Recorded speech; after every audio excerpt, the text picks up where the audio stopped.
Bismillahirrahmanirrahim. Assalamualaikum warahmatullahi wabarakatuh.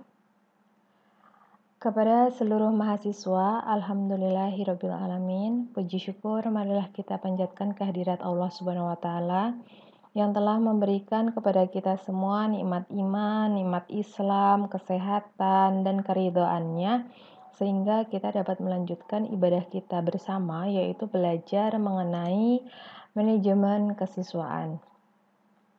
Semoga Allah Ta'ala memberikan kemampuan kepada kita semua untuk memahami materi-materi manajemen kesiswaan hingga akhirnya menjadi ilmu yang bermanfaat dan menambah jariah pada kita semua. Tentunya tidak hanya sekedar manajemen kesiswaan, tetapi materi-materi yang lain nanti sampai akhir kuliah manajemen bidang garapan manajemen pendidikan ini selesai, dan juga materi-materi yang akan teman-teman pelajari di semester-semester selanjutnya hingga menjadi sebuah ilmu yang bermanfaat ketika sudah lulus kuliah.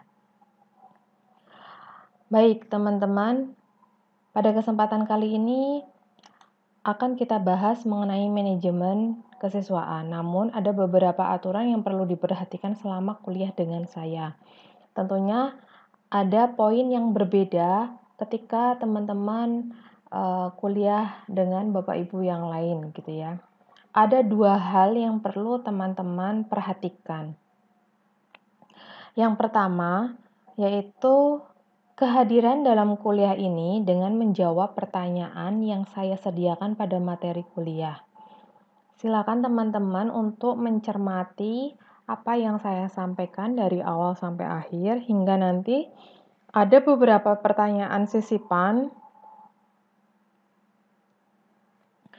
yang bisa teman-teman temukan, dan teman-teman wajib menjawab dengan menyebutkan nama lengkap dan NIM dalam komentar YouTube yang ada atau komentar yang ada di dalam YouTube ini. Jika mampu menjawab semua pertanyaan, maka tentunya akan teman-teman memiliki nilai yang lebih baik dibandingkan jika tidak gitu ya. Oke, yang pertama itu kehadiran dengan menjawab pertanyaan yang ada. Jika teman-teman tidak menjawab pertanyaan, maka saya anggap tidak hadir. Itu ya poinnya yang pertama.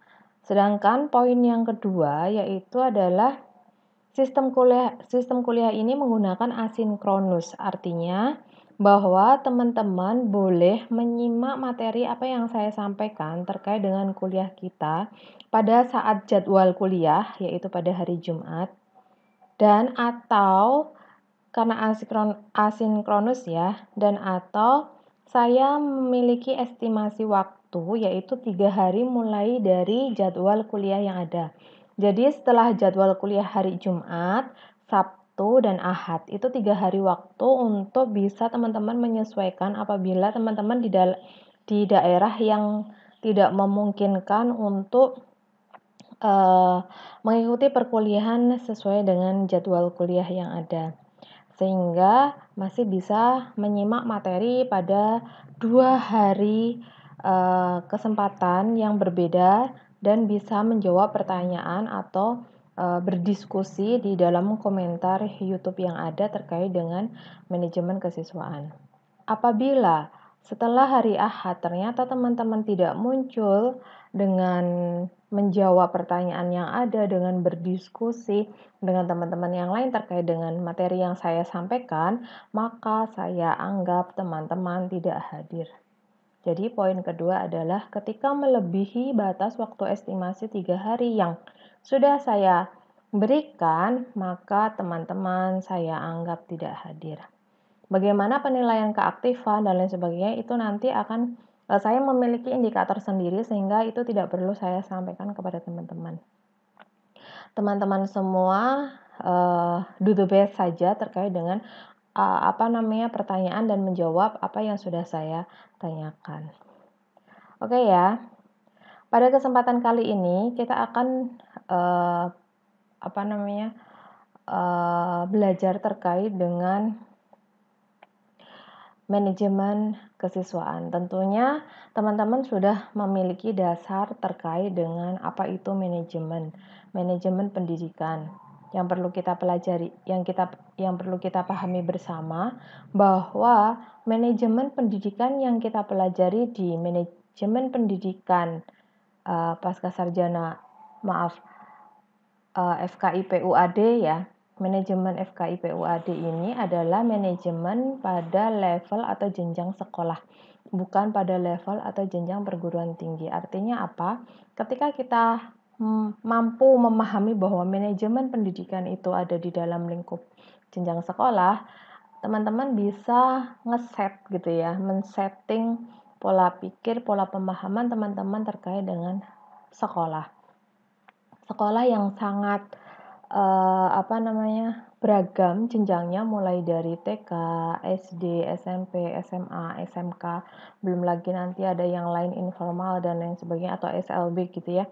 Itu memiliki komponen yang sangat erat sesuai dengan peraturan pemerintah atau undang-undang yang ada ya terkait dengan standar dari sebuah pendidikan. Nah, kemarin teman-teman sudah memahami terkait dengan manajemen pendidikan pada dasar dan pada leadership dan seluk-beluk terkait dengan maintenance, sumber daya manusia dan lain sebagainya. Sumber daya manusia pun di dalam sebuah lembaga pendidikan atau sekolah itu tentunya memiliki banyak karakteristik gitu ya.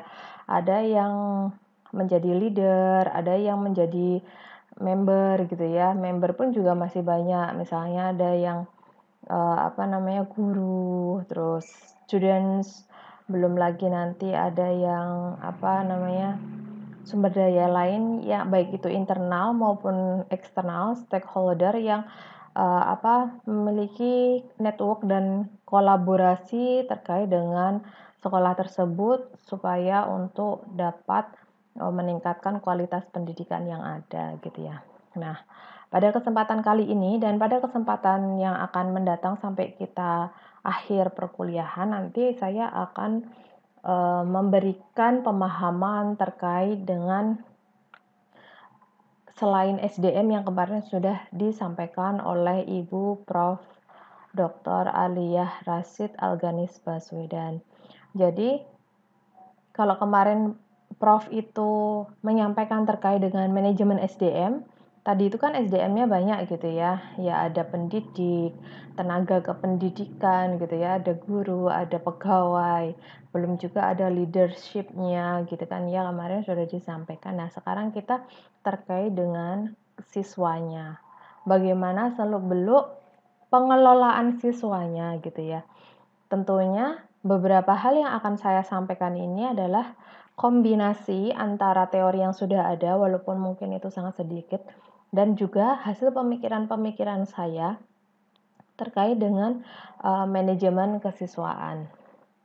Oke, kalau kita pahami bersama seperti pengertian yang sudah ada gitu ya, menurut Surya tahun 2011 pada halaman 16 bahwa manajemen kesiswaan adalah pengaturan yang berkaitan hingga aktivitas siswa mulai dari pendaftaran, enrollment, to their graduation, hingga kelulusan. Jadi, kalau menurut Surya ini bahwa kita bisa memaknainya gitu ya, bahwa manajemen kesiswaan itu adalah sebuah pengaturan tentunya yang berkaitan dengan siswa di mana saat mendaftar hingga saat kelulusan. Artinya all in gitu ya teman-teman ya. Pengaturan. Memang secara sederhananya seperti itu, bahwa manajemen kesiswaan ya terkait dengan siswa, yang dikelola apa? Ya terkait dengan siswa yang mau mendaftar di sekolah dan pada saat kelulusan gitu ya. Sebenarnya banyak sekali pengertian yang mengatakan bahwa jika dirangkum itu manajemen kesiswaan itu adalah sebuah pengelolaan dari awal hingga akhir gitu. Intinya itu, dasarnya adalah itu. Tetapi terkadang kita melihat di beberapa sudut pandang dan sisi yang berbeda antara sekolah satu dengan sekolah yang lain. Apalagi ketika sekolah itu memiliki ciri khas tertentu gitu ya. Ciri khas yang memiliki keunikan atau keunggulan di dalam sebuah lembaga pendidikan tentunya juga memiliki sebuah pengelolaan yang berbeda dengan yang lain. Tidak monoton, hanya sekedar mulai planning, action, terus organize, habis itu evaluating kayak gitu ya. Nggak hanya sekedar itu saja, tetapi juga mungkin ada monitoring, terus ada staffing, budgeting, dan ada developing gitu ya, pengembangan karir, pengembangan karir, entah itu karir guru, karir kepala sekolah, karir tenaga kependidikan. Tentunya kalau dalam manajemen kesiswaan ya yang dimaksud karir development itu adalah pengembangan karir untuk siswa-siswa gitu ya. Mungkin ada beberapa sekolah yang mengkhususkan tidak hanya sekedar mencari bibit yang unggul di dalam sebuah pendaftarannya gitu ya. Tetapi juga ada beberapa sekolah yang memang menyengaja membuat sebuah pendaftaran untuk siswa apapun dan atau mungkin untuk siswa yang low gitu, maaf, low itu maksudnya ya dengan kondisi skor nilai yang rendah dan lain sebagainya gitu ya. Dengan masuk ke sekolah situ, dengan masuk ke sekolah tertentu tadi itu, guru-guru yang ada mampu membentuk sebuah karakter, potensi, kepribadian, prestasi, dan lain sebagainya hingga graduation-nya gitu ya, kelulusannya itu mampu menyumbangkan berbagai prestasi yang ada. Nah, itu tentunya memiliki sebuah manajemen yang perlu kita sadari dan perlu kita pahami dan bagaimana caranya supaya manajemen itu tidak hanya sekedar monoton, tidak hanya sekedar sebuah aktivitas rutinitas gitu ya, aktivitas rutin activity, di mana ketika rangkaian dari akademika di sekolah itu tidak hanya sekadar melaksanakan sebuah perencanaan, ya perencanaan tentunya pendaftaran peserta didik baru pada tahun ajaran baru dengan kondisi kepanitiaan yang seperti itu saja gitu ya, terus mengalir saja seperti itu tidak gitu ya. Artinya bahwa penting manajemen kesiswaan itu memberikan informasi yang akurat dan terkini selama menjadi siswa di sebuah lembaga pendidikan atau instansi sekolah. Nah, saya di sini hanya menampilkan satu saja ya definisi. Jadi saya tidak akan menyampaikan banyak definisi dari berbagai para ahli terkait dengan manajemen kesiswaan. Dasarnya itu tadi ya teman-teman ya, bahwa manajemen kesiswaan itu ya pengelolaan siswa gitu ya. Ketika teman-teman sudah memahami dasar-dasar manajemen pendidikan, terutama pada dasar-dasar manajemen dan fungsi-fungsi manajemen, bahwa manajemen itu memiliki banyak fungsi gitu ya. Ada berbagai fungsi yang sangat terkenal misalnya ya yang biasa disingkat POAK kayak gitu ya, planning, organizing, actuating, dan controlling. Dan banyak lagi yang mungkin teman-teman akan bisa memahami bahwa manajemen itu tidak hanya sekedar POAK saja gitu ya. Apalagi jika direlevansikan dengan kondisi saat ini, kondisi di mana ketidakpastian gitu ya, ketidakpastian alam, ketidakpastian era gitu ya, perkembangan teknologi, dan ketidakpastian dari profil psikologi sumber daya manusianya itu sendiri gitu ya. Nah, itu perlu sebuah manajemen yang baik di mana mampu mengkaitkan dari kondisi terkini dengan pola-pola dari manajemen yang dibutuhkan untuk mengatur tentunya ya, dan khususnya adalah siswa itu sendiri di dalam sebuah sekolah. Nah, ada banyak pengertian memang ya, tetapi saya akan menyimpulkan in my opinion gitu ya, bahwa manajemen kesiswaan adalah proses perjalanan siswa dari seleksi hingga akhirnya diterima di sekolah, pendaftaran, seleksi, dan diterima gitu ya di sekolah. Kemudian diberikan pembekalan, pendidikan, education, development gitu yang tadi, pengembangan, melalui praktek dan belajar untuk memperoleh ilmu dan sikap yang baik.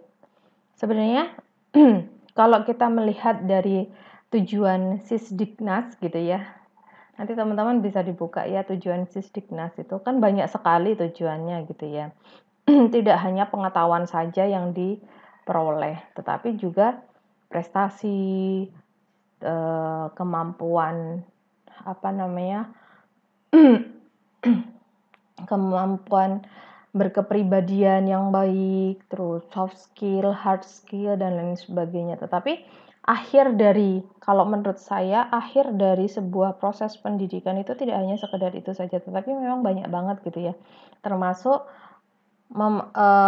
memiliki sikap yang baik di mana mampu menjadikan diri siswa itu untuk dapat memberikan pemahaman kepada diri sendiri, memilih mana yang baik dan mana yang tidak.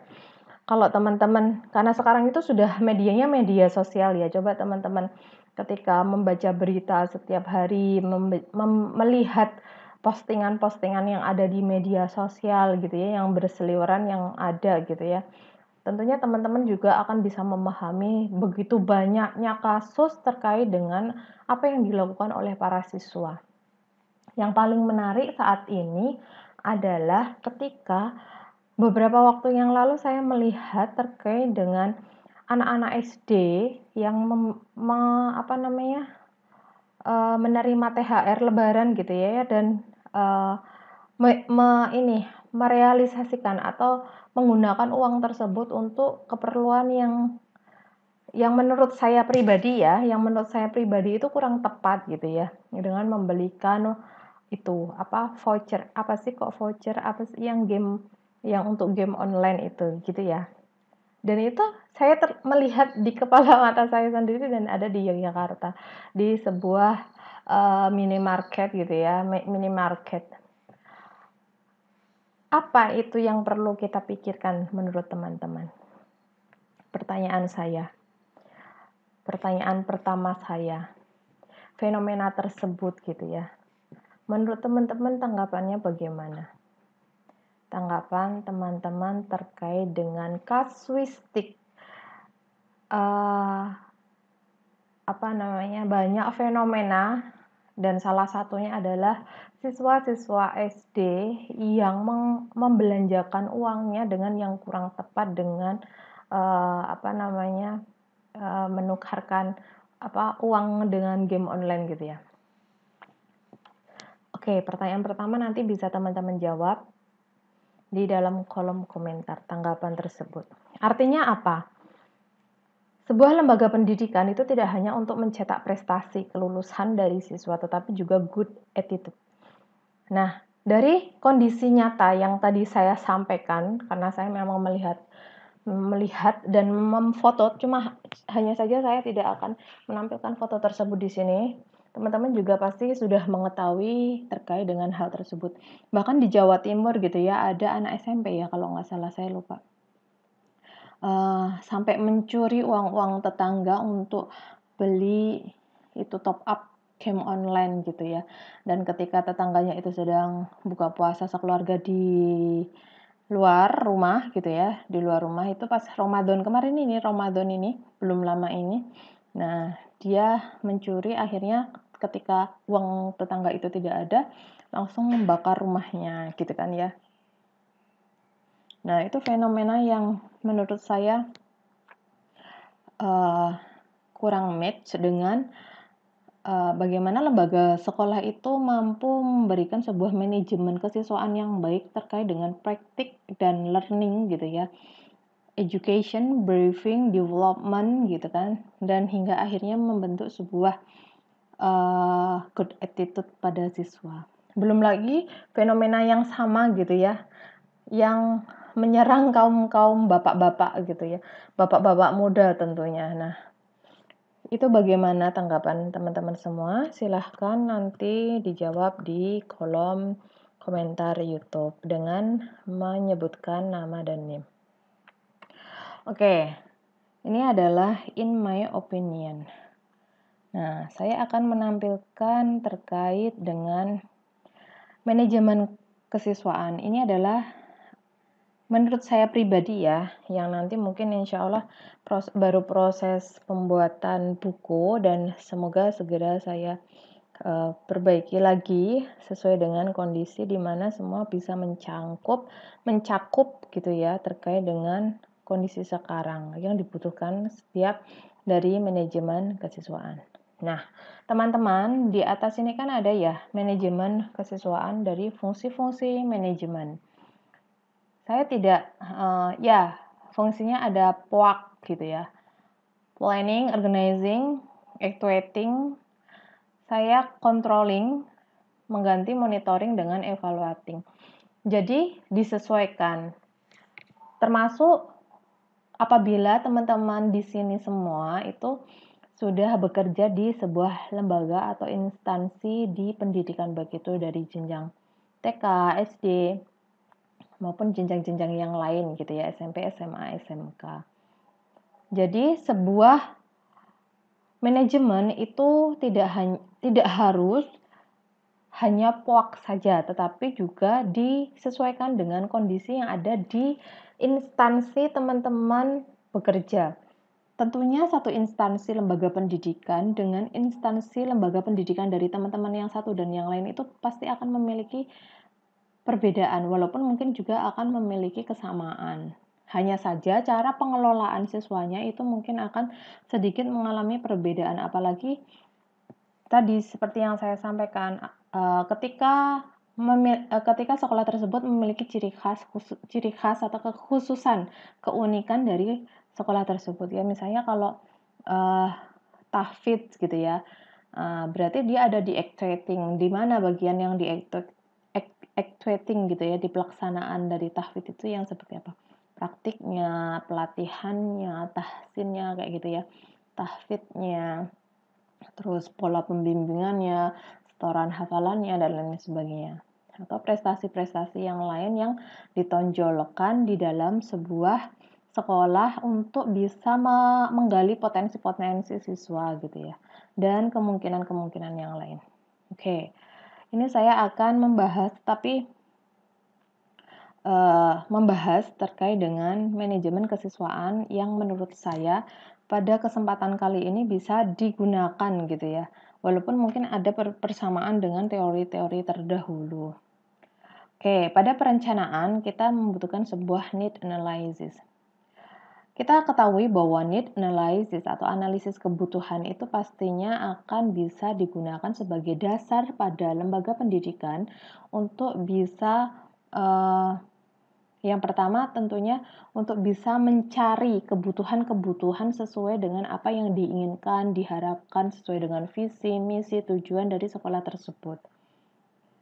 Tentunya apalagi ini yang SMK ya, kalau di SMK itu pasti berbeda sekali dengan bidang keahlian satu dengan bidang keahlian lain, karena SMK itu kan bidang keahliannya beda-beda ya. Banyak sekali SMK yang teknologi rekayasa, SMK bisnis manajemen itu sudah memiliki karakteristik analisis kebutuhan yang berbeda. Siswa yang seperti apa yang akan dicari, yang nantinya juga menjadi syarat untuk calon-calon siswa pada saat pendaftaran. Nah, itu ada di need analysis. Bagaimana ketika SMA gitu? Ketika di jenjang SMA maksud saya. Itu juga pasti akan memiliki karakteristik yang berbeda. Ada IPA, IPS nanti mungkin yang akan dijuruskan pada level jenjang yang berbeda gitu ya. Tentunya pasti akan pendaftaran itu pasti akan memiliki sebuah indikator tertentu ketika calon-calon siswa itu mampu memenuhi kriteria ketika IPS, IPA itu memiliki hal yang berbeda dengan satu dan lainnya. Nah, begitu juga pada jenjang SD gitu ya, yang dasar gitu ya. Kalau TK menurut saya mungkin usia kali ya yang bisa dibedakan. Misalnya taman bermain, kan kalau TK itu ada taman bermain, terus TK 0 TKA, TKB gitu ya, 0 kecil 0 besar gitu ya, mungkin itu usia need analysis-nya. Kalau SD, kalau di negeri mungkin itu akan lebih analisisnya itu lebih, condong ke, mengikuti pemerintah, begitu juga yang di swasta. Hanya saja kalau yang di swasta ini yang memiliki kekhususan tersendiri gitu ya, di mana misalnya negeri, maaf, bukan negeri, swasta yang dia, menonjolkan terkait dengan practical life gitu ya. Nah itu mungkin akan dinilai calon-calon siswa yang mendaftar nanti berkaitan dengan praktik-praktiknya. Jadi motorik-motoriknya yang sudah dibentuk saat TK misalnya kayak gitu ya, yang bisa nanti digunakan pada saat proses pembelajaran praktik, kebanyakan praktik gitu ya di SD. Kalau di SD Muhammadiyah ya tentunya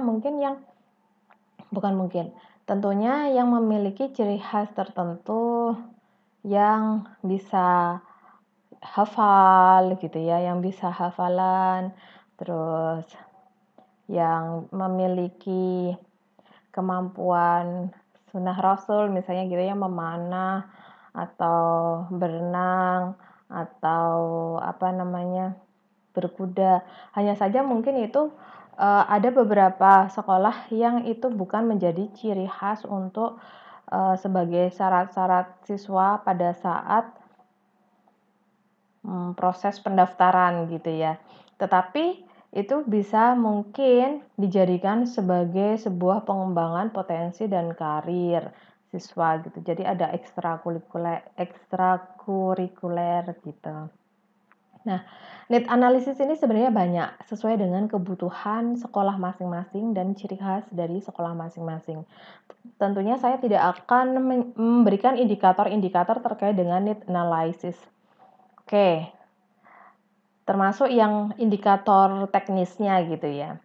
Oke, selanjutnya adalah informasi pendaftaran. Nah, informasi pendaftaran ini tidak hanya diberikan kepada kekhususan orang-orang tertentu saja gitu ya.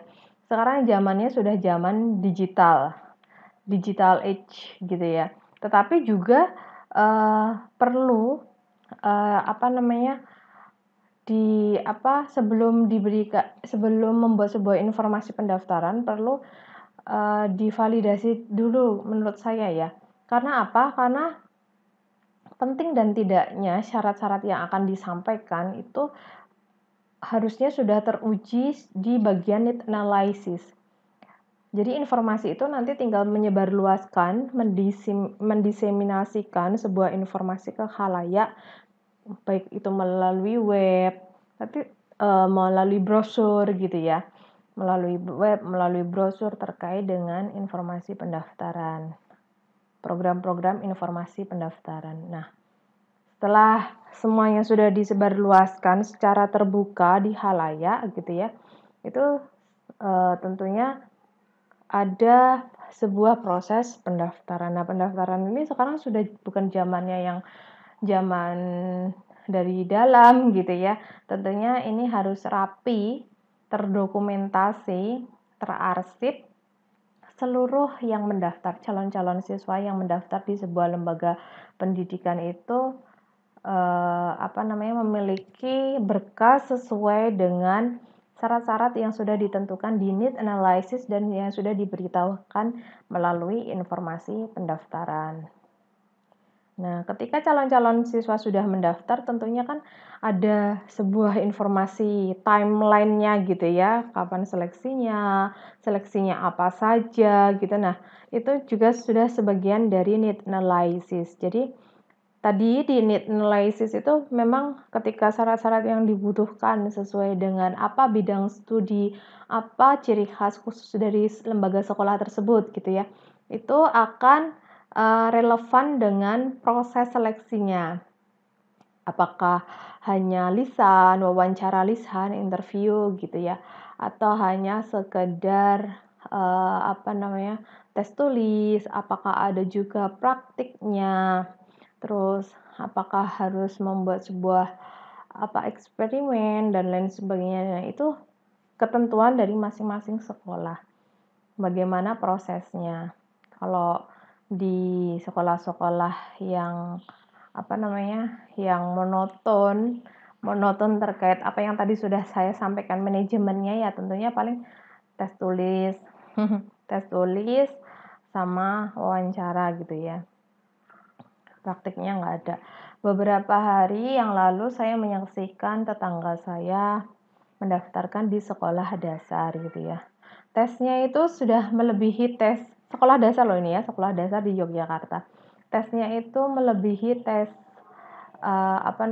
masuk universitas karena sangat rapi, ketat, terus praktiknya banyak sekali ya.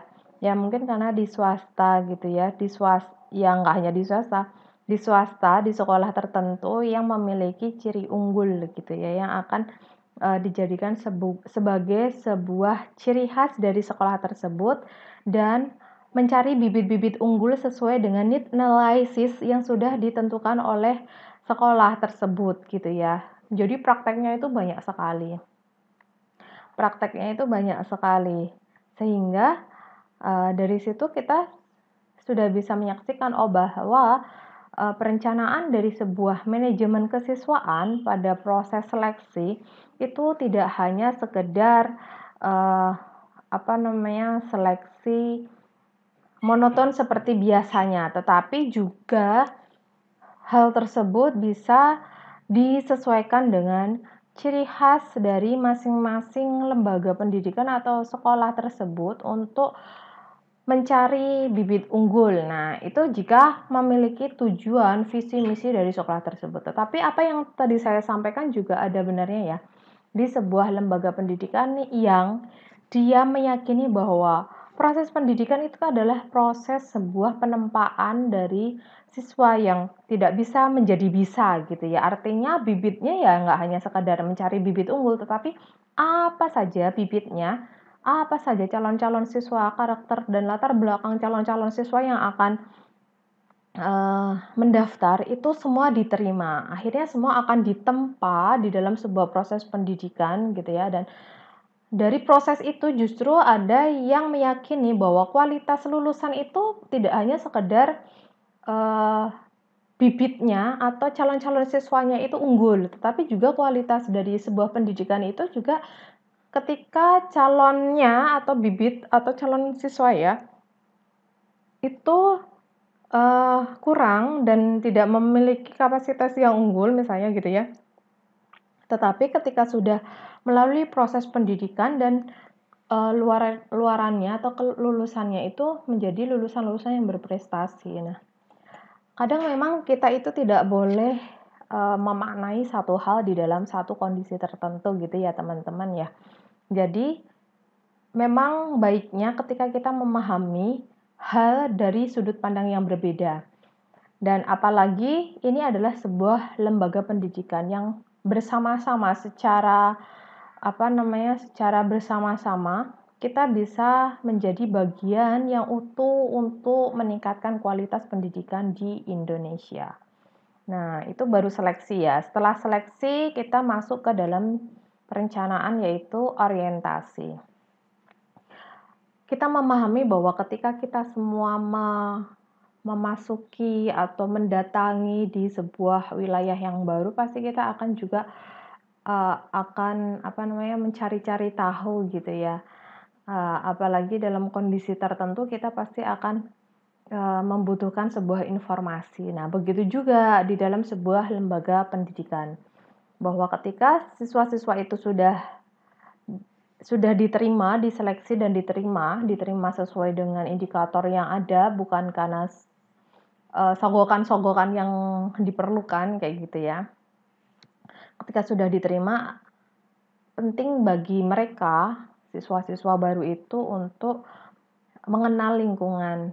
Tentunya yang pertama yang harus dikenalkan adalah orang-orang yang ada di sekitarnya yang akan mendukung, yang akan membantu, dan atau akan berinteraksi secara langsung pada para siswa tersebut.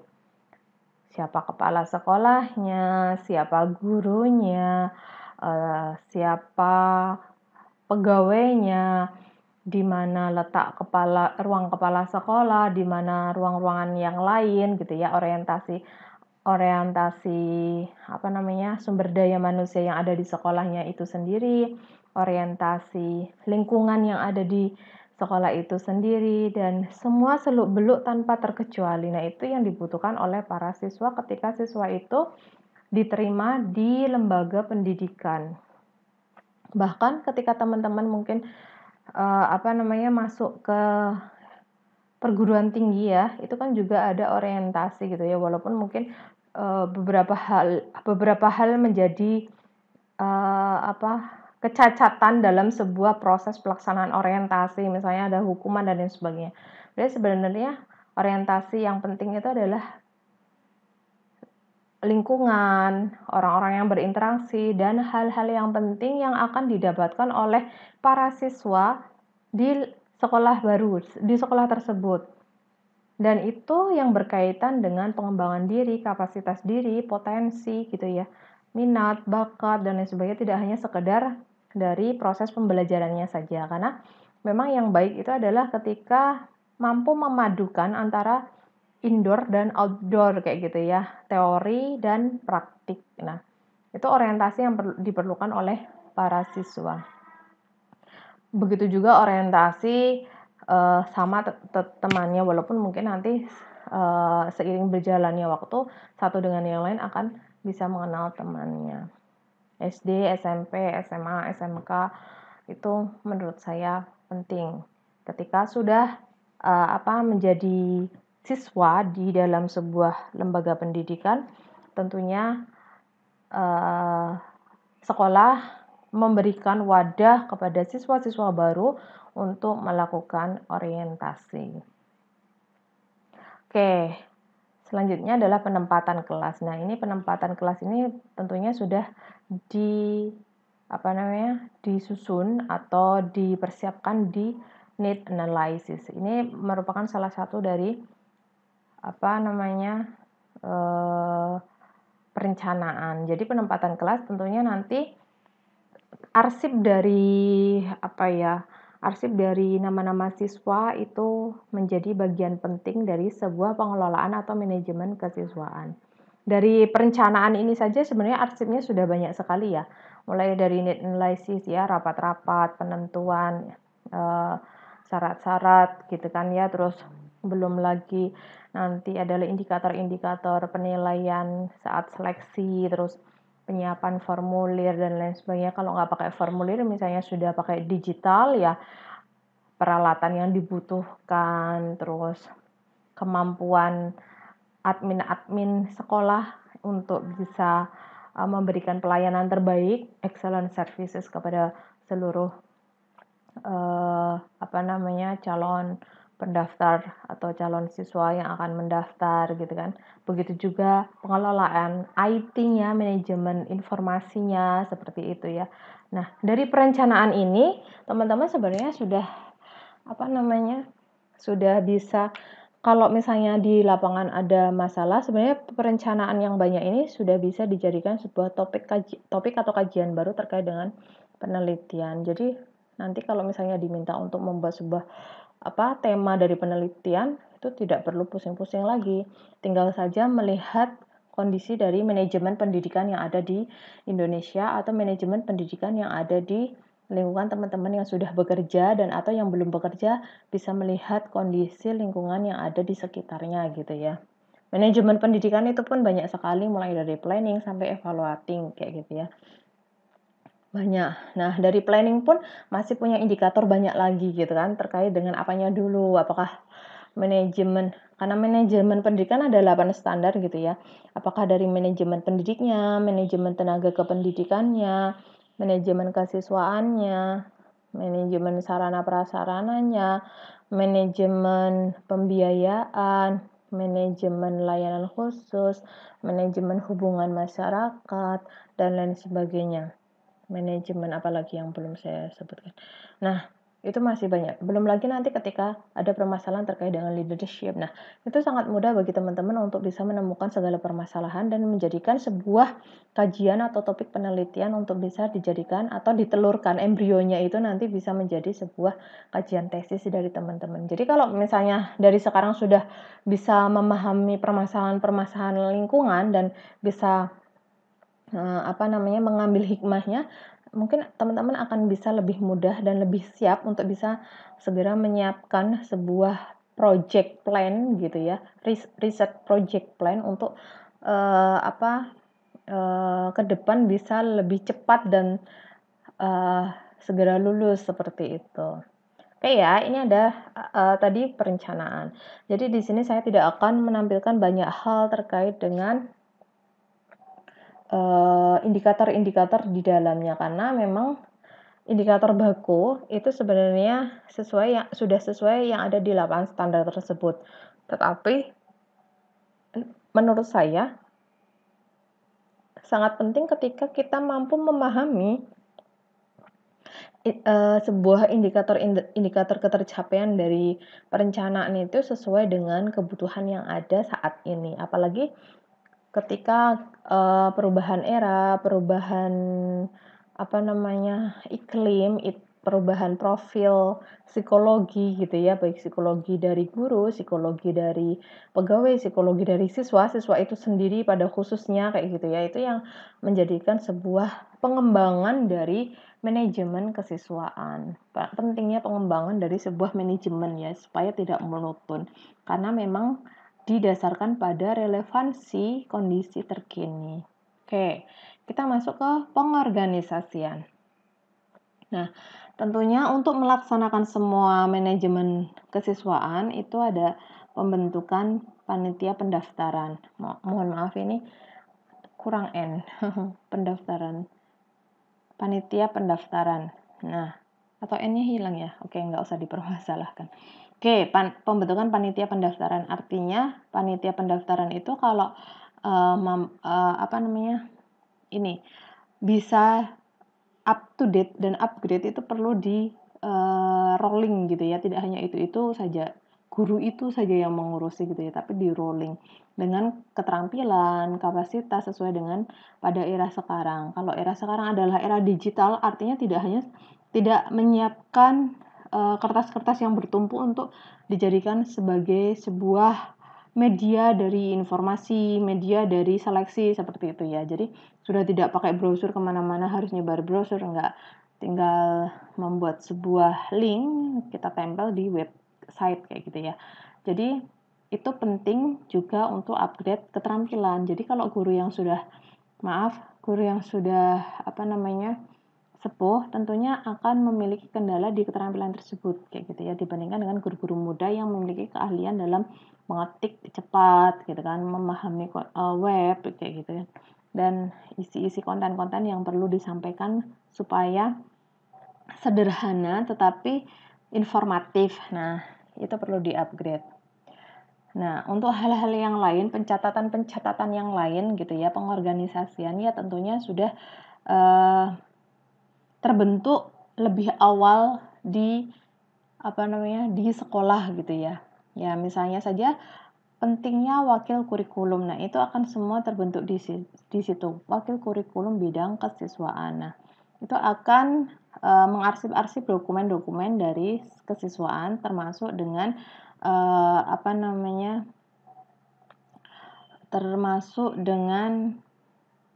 karakteristik. Nah, itu yang tadi di need analysis, sehingga pada proses pendaftaran itu sudah ada dokumennya. Dokumen-dokumen semua yang masuk, yang terseleksi, yang diterima tentunya akan dibedakan dengan dokumen-dokumen yang masuk ketika ada para siswa yang tidak diterima di sekolah tersebut. Oke, selanjutnya adalah pengorganisasian terkait dengan fasilitas pembelajaran. Nah, siswa-siswa akan menjadi kelompok-kelompok tersendiri di dalam sebuah fasilitas pembelajaran. Fasilitas pembelajaran. Tentunya ketika di sekolahan itu ada perpustakaan gitu ya. Artinya seluruh siswa secara otomatis atau tidak otomatis, misalnya ada syarat ataupun tidak, itu akan menjadi member dari library kayak gitu ya, member perpustakaan yang ada di sekolah atau mungkin di lab, dan di bagian-bagian fasilitas tertentu yang mengkhususkan untuk siswa itu bisa menjadi bagian sebagai syarat dan atau keseluruhan tidak menjadi syarat untuk bisa memasuki fasilitas sekolah kayak gitu ya.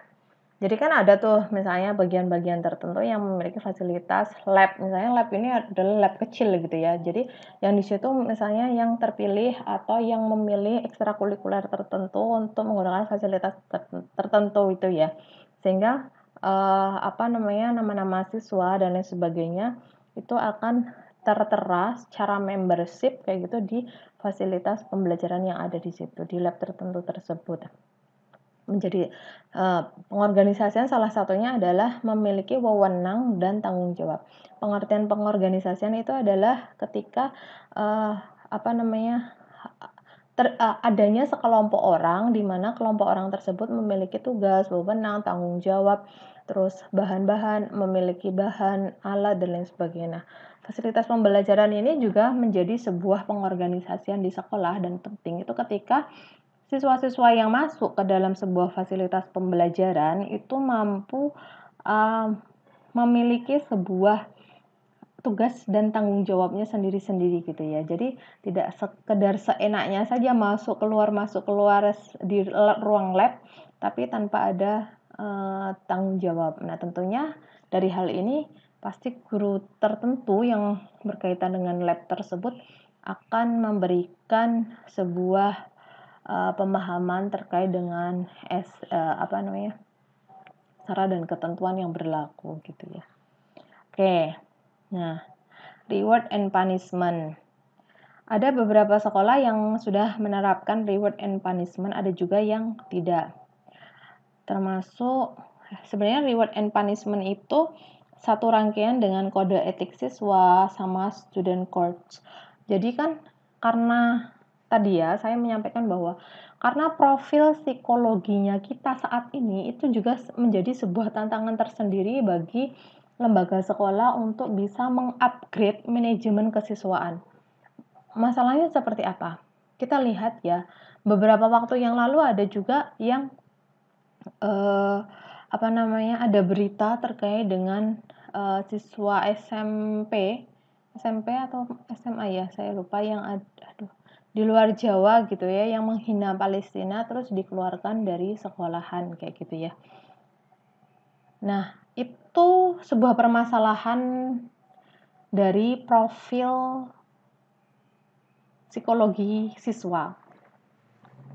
Jadi kembali lagi kalau misalnya dilihat dari profil psikologinya siswa, kita melihat bagaimana sekolah itu mampu mendidik siswa tidak hanya sekedar berprestasi tetapi juga memiliki good attitude gitu ya. Dan sebenarnya permasalahan utama yang berkembang pada profil siswa itu tidak hanya ada di dalam sekolah saja, tetapi juga ada di luar sekolah gitu ya, misalnya lingkungan bermain, lingkungan keluarga. Nah, itu yang tidak bisa dikontrol secara langsung oleh lembaga pendidikan gitu ya. Sehingga sebenarnya siswa itu memiliki kecenderungan baik ketika bergaul dengan teman-teman yang ada di sekolah. Hanya saja ketika kembali lagi ke lingkungannya sendiri, itu akan menjadi lebih tidak baik ketika lingkungan sendiri memiliki teman-teman yang tidak sefrekuensi ketika ada di sekolah gitu ya. Sehingga mengubah profil psikologi siswa itu menjadi tidak baik. Nah, dari berita tersebut, dari berita sebenarnya real news gitu ya, karena dikeluarkan, tapi saat ini saya belum upgrade informasi apakah seutuhnya dikeluarkan atau masih bisa sekolah lagi di lembaga tersebut, di sekolah tersebut. Nah, dari kejadian yang sudah ada, sebenarnya reward and punishment, kode etik siswa, student codes itu menjadi bagian terpenting pada saat ini, pada kondisi yang tidak stabil, pada iklim yang tidak stabil, yang mempengaruhi profil psikologi siswa yang tidak stabil juga. Artinya apa? Menurut saya, pentingnya sebuah kode etik siswa itu tidak hanya sekedar untuk memberikan sebuah persyaratan atau apa ya, bukan persyaratan, memberikan sebuah pemahaman, pengertian, informasi kepada siswa terkait dengan kode etik yang ada di sekolah saja gitu ya. Kode etik di sekolah ya misalnya berpakaian rapi, tidak merokok, rambut tidak gondrong, terus tidak disemir rambutnya, terus bagi yang berhijab tidak apa namanya bajunya tidak ketat sampai melekuk tubuh, maksudnya membuat lekukan-lekukan di tubuh gitu ya. Terus eh, banyak hal terkait dengan apabila di luar lingkungan sekolah gitu ya, itu kode etik, sehingga ketika siswa membuat sebuah prestasi mungkin tentunya akan diberikan reward gitu ya, dan sebaliknya ketika siswa membuat sebuah kesalahan pelanggaran tentunya akan diberikan punishment. Nah, punishment itu hubungannya dengan student courts gitu ya, pengadilan siswa gitu ya. Artinya kan kemarin itu sangat cepat sekali ya beritanya itu, dan keputusannya itu juga sangat cepat. Saya baca beritanya itu kapan ya? Ya Allah, saya itu kalau diminta untuk uh, mengingat tanggal itu sekarang sudah ini, maaf. Jadi nanti ya kalau misalnya ada yang butuh kebenaran dari, bukan kebenaran, ada yang butuh bukti dari berita tersebut, nah, saya masih nyimpan. Jadi ada ya siswa yang menghina Palestina itu terus dikeluarkan gitu ya, dengan kata-kata yang menghina Palestina dengan kata-kata yang tidak baik, lalu dikeluarkan dari sekolahnya. Nah, itu kan sebuah kesalahan ya, artinya itu sekolah mampu memberikan punishment gitu ya.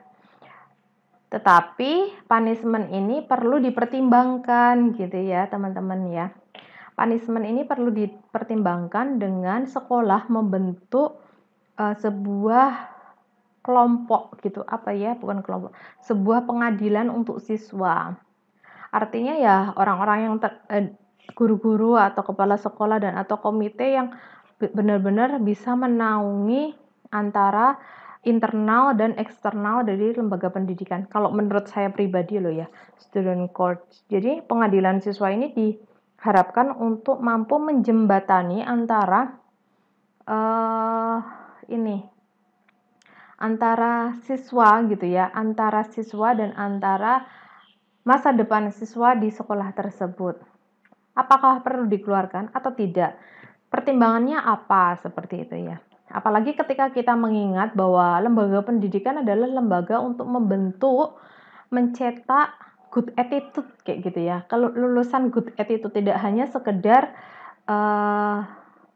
achievement. Jadi ketika siswa tersebut menghina Palestina gitu ya, tidak semena-mena dikeluarkan langsung seperti itu ya, tetapi juga perlu adanya sebuah pembinaan, konseling, terus pendampingan, involvement seperti itu ya. Nah, itu pentingnya student court, sehingga kembali lagi ke visi misi di dalam sebuah sekolah, bahwa sekolah itu akan memproses, mendidik, membina gitu ya, membimbing siswa yang tidak baik attitude-nya menjadi good attitude, seperti itu. Jadi tidak lantas langsung tidak lantas langsung dikeluarkan di dalam sekolah. Nah, pertanyaan kedua menurut teman-teman, apakah hal tersebut wajar gitu ya? Menurut teman-teman, siswa yang menghina Palestina tersebut harus setuju dikeluarkan atau tidak dikeluarkan, dan alasannya apa? Nah, ini pertanyaan kedua. Tentunya alasan yang perlu disampaikan oleh teman-teman terkait dengan pengorganisasian gitu ya. Apakah perlu sebuah pengorganisasian yang seperti apa di dalam manajemen kesiswaan? Nah, ini pertanyaan yang kedua untuk teman-teman. Oke. Selanjutnya adalah pelaksanaan. Nah, tentunya ini pelaksanaan ini memang disesuaikan gitu ya. Lagi-lagi disesuaikan di lembaga pendidikan jenjang sekolah yang ada. Tentunya sesuai dengan visi, misi, dan tujuan. Karena sekolah yang satu misalnya memiliki tujuan untuk membentuk siswa-siswa yang tangguh sesuai Rasulullah, sesuai dengan sunnah-sunnah Rasulullah. Misalnya ya, bisa berenang, bisa memanah, bisa berkuda. Nah, tentunya nanti ada pembinaan, ada pelatihan terkait dengan ketiga hal tersebut. Nah, ada juga sekolah-sekolah yang kalau SMK banyak sekali ya.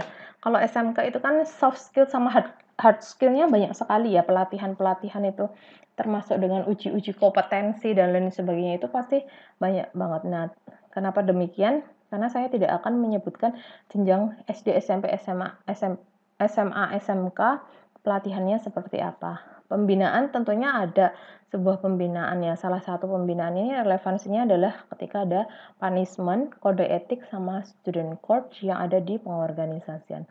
Pelatihan tentunya pelatihan ini disesuaikan disesuaikan dengan visi misi dari sekolah. Nah, bimbingan dan konseling ini juga jabaran dari pembinaan gitu ya. Setelah ada permasalahan siswa dibina, selanjutnya adalah dibimbing dan dikonseling. Mohon maaf, saya batuk sebentar. Maaf ya. Nah, kenapa demikian? Yaitu tadi, ketika sekolah sudah bermisi untuk mendidik dari yang tidak tahu menjadi tahu, dari yang bad attitude menjadi good attitude, artinya perlu sebuah bimbingan dan konseling secara rutin gitu ya. Per tanggal berapa dibimbing dan dikonseling terus. Untuk dipantau, untuk berprogres gitu ya, terkait dengan permasalahan-permasalahan siswa yang ada di sekolah dan di luar sekolah yang dibawa ke sekolah. Nah, ini adalah pengembangan potensi dan karir yang tadi saya sampaikan. Penting juga karena untuk berprestasi itu membutuhkan sebuah menggali bakat, minat, potensi sehingga menjadi sebuah karir yang bagus. Karir sebenarnya bukan ya, kalau karir itu lebih ke SMK gitu ya. Karir atau prestasi bidang-bidang tertentu yang biasa dilombakan, misalnya kayak gitu ya, ada perlombaan ya biasa dilombakan atau menjadi ciri khas tertentu di sekolah tersebut. Misalnya sekolah mencetak generasi unggul di dalam menghafal Al-Quran gitu ya. Di need analyze yang di perencanaan itu hafalan berapa juz, misalnya 1 juz, apa 2 juz, apa 3 juz. Kalau SD misalnya hafalan juz 30.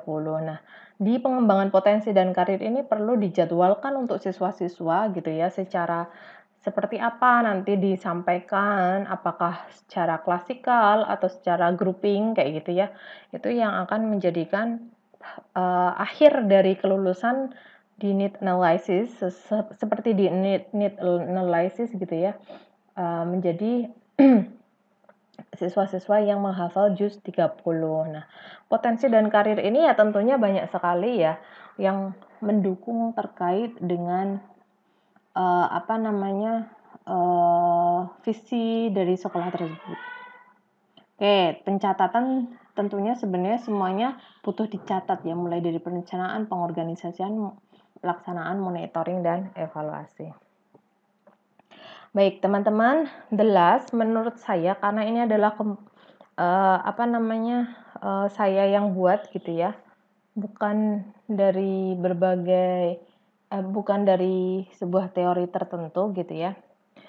Sehingga yang terakhir adalah sebuah monitoring dan evaluasi. Ini penting sekali di dalam sebuah proses manajemen kesiswaan. Karena apa? Penilaian, pelaporan, dan rekomendasi ini akan menjadi sebuah bagian dari peningkatan kualitas manajemen kesiswaan yang ada. Selama ini prosesnya seperti apa? Nah, itu nanti akan direkomendasikan. Jika ini tidak baik, maka ini harus diganti gitu ya. Intinya seperti itu. Dan itu banyak hal. Atau mungkin jika ini kurang baik, akan ditambahkan indikator tertentu yang terkait dengan manajemen kesiswaan.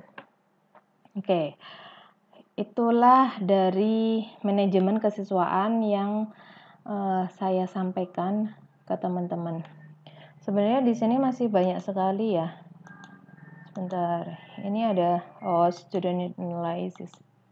Oke, nanti ini bisa dibaca sendiri gitu ya. Sebenarnya ini teknis, ini teknis dan ini belum upgrade. Ini masih yang dulu saya sampaikan ke kakak tingkat teman-teman semua. Oke, ini yang student recruitment. Oke, tadi sudah saya sampaikan gitu ya, student recruitment.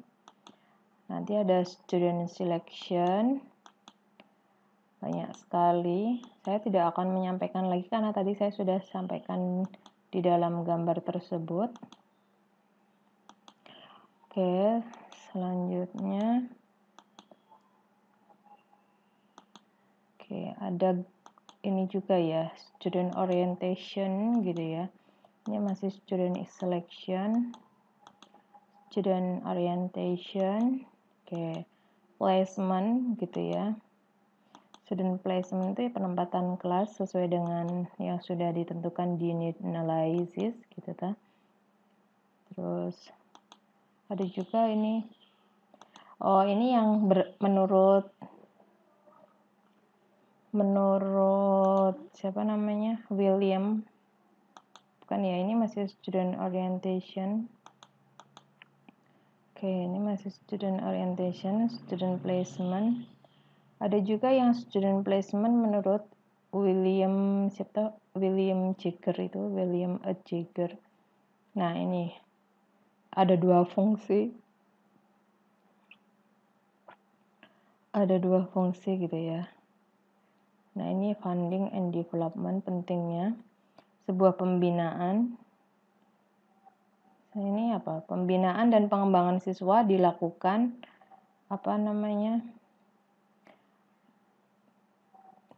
dilakukan agar siswa-siswa atau anak-anak children get a variety of learning, mendapatkan bekal berbagai pengalaman belajar to stock in the future, di kemudian hari. Oke, benar. Coaching and development, pembinaan dan pengembangan dapat dilakukan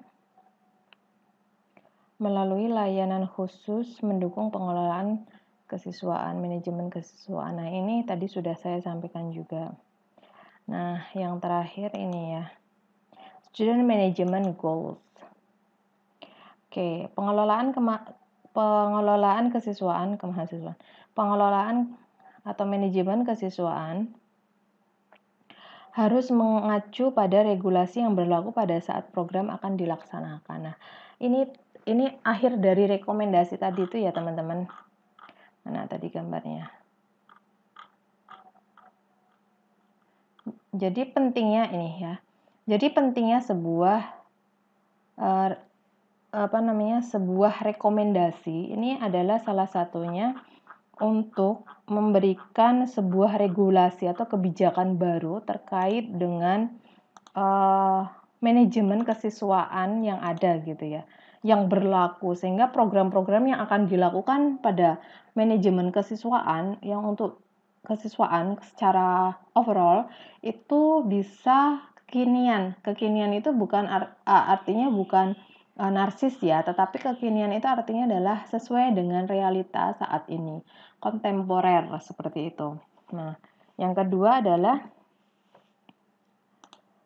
manajemen siswa adalah bagian keseluruhan dari manajemen sekolah. Nah, tentunya ketika sekolah mengadakan rapat tahunan, kalau ada setengah tahun gitu ya, atau trimester, rapat semester, pengembangan kayak gitu ya. Terus itu penting untuk bisa mengevaluasi dari setiap manajemen, seluruh manajemen gitu ya, baik kesiswaan, layanan, tenaga kependidikan, terus sarana prasarana dan semuanya 8 standar yang ada di dalam sebuah sistem pendidikan nasional. Nah, ini overall part of school management. Tentunya memang include ya, kalau menurut saya memang include, hanya saja proses itu adalah orang-orang yang terkait dengan kesiswaan gitu ya. Ya, bisa jadi tanggung jawab diberikan kepala sekolah kepada wakil kepala sekolah bidang kesiswaan. Nah, itu yang akan menjadi sebuah ujung tombak dari manajemen kesiswaan yang perlu dilakukan, yang perlu diterapkan, yang perlu digunakan di sekolah tersebut. Nah, tentunya yang memiliki apa aja? Ya, informasi-informasi atau implementasi yang sesuai dengan kondisi yang ada dan atau pengembangan sekolah gitu ya, sesuai dengan kekhususan atau keunikan yang ada di sekolah tersebut. Must be able to bring the right educational mission. Nah, ini yang benar. Memang kan setiap lembaga tentunya harus memiliki visi, misi, dan tujuan gitu ya. Nah, kalau tujuan-tujuan dari manajemen kesiswaan ya memang harus mengikuti visi dan misi, itu kan relevansi dari sebuah pencapaian gitu ya, jangka panjang, jangka pendek, jangka panjang, dan akhirnya menjadi sebuah goals dari sekolah tersebut. Jadi harus bisa membawa misi pendidikan yang benar. Tentunya harus relevan dengan misi yang sudah dibuat sejak awal di lembaga tersebut, yang menjadi ikonik kayak gitu ya, yang menjadi misinya, tujuannya yang akan dihasilkan pada lulusan. Oke, must try to unite the student. Harus berusaha mempersatukan para siswa. Nah, ini memang tugas utama pada manajemen kesiswaan. Tidak hanya mempersatukan itu maksudnya adalah tidak hanya sekedar siswa satu dan yang lainnya memiliki hubungan baik, tetapi juga bagaimana cara pengelolaan siswa satu dan siswa yang lain itu mampu berkolaborasi, berkomunikasi, bekerja sama untuk bisa mencapai sebuah achievement sekolah dan atau memberikan sebuah dampak yang baik bagi sekolah terkait dengan perilaku, good attitude kayak gitu ya. Karena memang selama ini jika mandiri, jika individual atau solo gitu ya, atau kita diri sendiri itu kan pasti akan sangat ragu ketika akan signifikansinya itu rendah menurut saya ketika akan melakukan sebuah kejahatan umum ya, kejahatan pada khalayak dibandingkan ketika grouping. Nah, artinya tadi sehingga mampu mempersatukan baik itu achievement maupun good attitude siswa. And the next, as one of the efforts in order to manage the students, sebagai salah satu upaya dalam mengelola siswa. Ya, memang usaha. Apalagi tadi saya sering menyampaikan ya profil siswa pada saat ini, ketidakstabilan lingkungan, ketidakstabilan alam, ketidakstabilan era gitu ya. Ya ada lah ya, pasti ya siswa yang tiba-tiba tidak pernah menggunakan handphone pada saat ini karena tidak stabil lingkungan kemarin ya, kita di drop gitu ya, kena virus gitu ya. Terus akhirnya pembelajaran jarak jauh, distance learning. Lalu siswa-siswa yang tidak menggunakan HP akhirnya harus menggunakan digital gitu ya, platform digital baik itu handphone maupun laptop. Keterusan lah ya, keterusan. Jadi shock culture gitu ya, shock siswa, shock profile siswa dalam sebuah proses pembelajaran yang tadinya konvensional menjadi digital.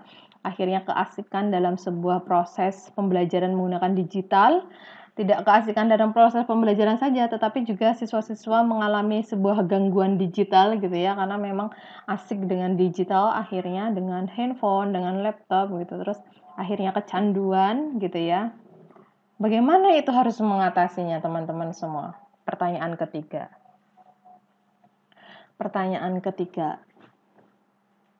bagaimana cara memberikan solusi kepada para siswa yang belajar di rumah dan kecanduan HP, main HP terus. Bagaimana caranya sehingga prestasi belajar dalam hal ini adalah nilai sekolah itu menjadi turun.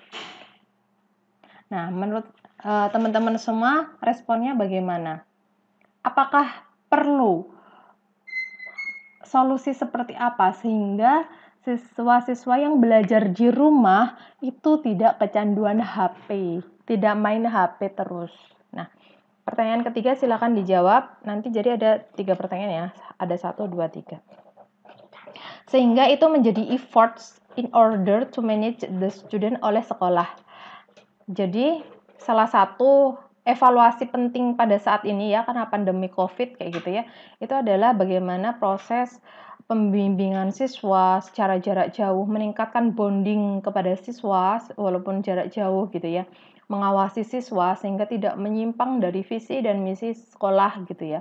Itu memang membutuhkan effort dan menurut saya itu pasti akan sangat bekerja keras sekali itu.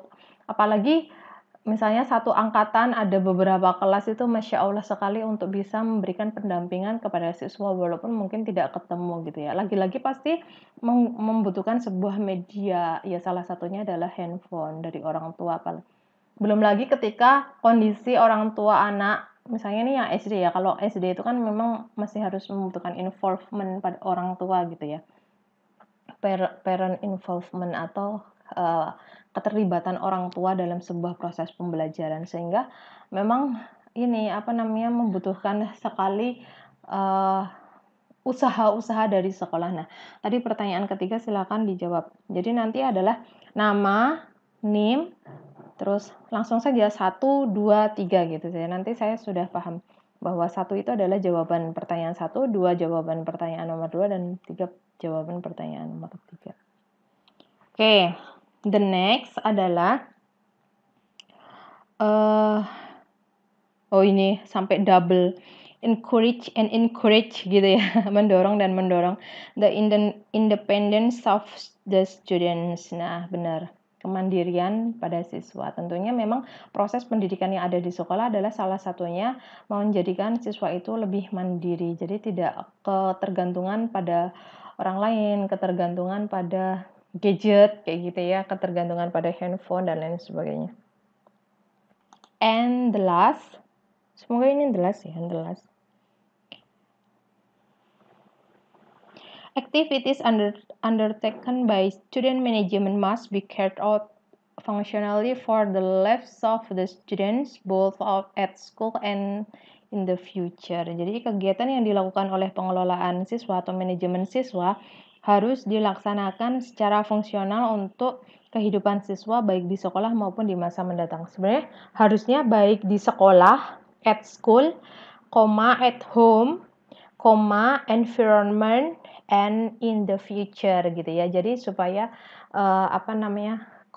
inti core dari sebuah pendidikan itu tidak hanya dampaknya itu pada sekolah dan masa mendatang, tetapi juga pada lingkungan sekitar yang ada di rumah dan pada masa mendatang. Nah, ini maksudnya gimana? Oke ya, sudah.